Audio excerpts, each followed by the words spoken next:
Salut tout le monde, bon dimanche, j'espère que ça va bien, que vous êtes prêts pour le défi de demain.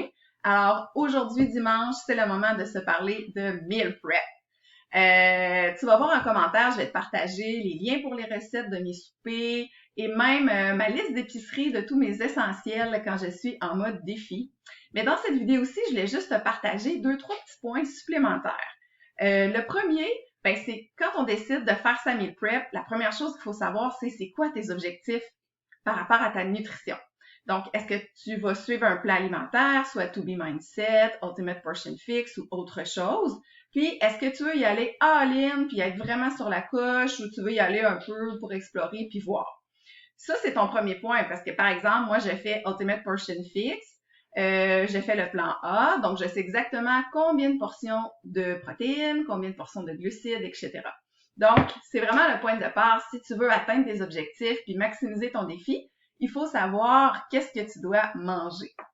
Ensuite de ça, deuxième petit point, ben la planification. Là, c'est sûr, on est en mode quarantaine. En tout cas, je sais pas pour toi, mais chez nous, je suis à la maison toute la semaine, donc je fais un petit peu moins de travail à l'avance. Il y a quelques petites choses que je vais préparer d'avance par contre, parce que tout ce qui est justement les glucides, on favorise des glucides qui sont très riches en fibres. Donc, par exemple, le quinoa, ben moi, je le fais cuire d'avance. Donc, j'ai une grosse portion de quinoa. Donc, quand je fais mon dîner, il me reste juste à prendre mon petit contenant jaune, puis je prends la bonne quantité, puis je suis prête.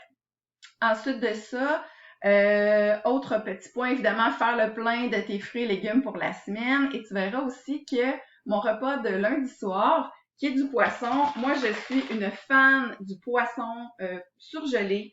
Donc, j'en ai toujours dans mon congélo et je te le recommande très fortement.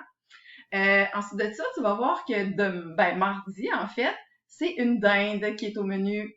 Et c'était pas nécessairement volontaire, mais quand mon chum est allé faire l'épicerie, il y avait plus de poulet. Alors, on est allé avec une dinde. Puis si tu l'as jamais essayé, ça vaut vraiment la peine de un parce que c'est délicieux.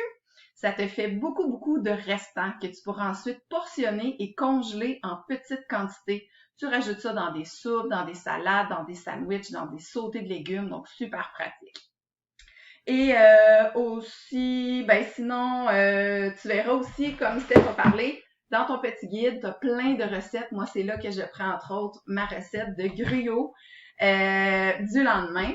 Donc, je te le recommande de fouiller et puis assurément que je vais en essayer d'autres pendant le défi. Donc, je te souhaite bonne meal prep et on se revoit demain. Bye!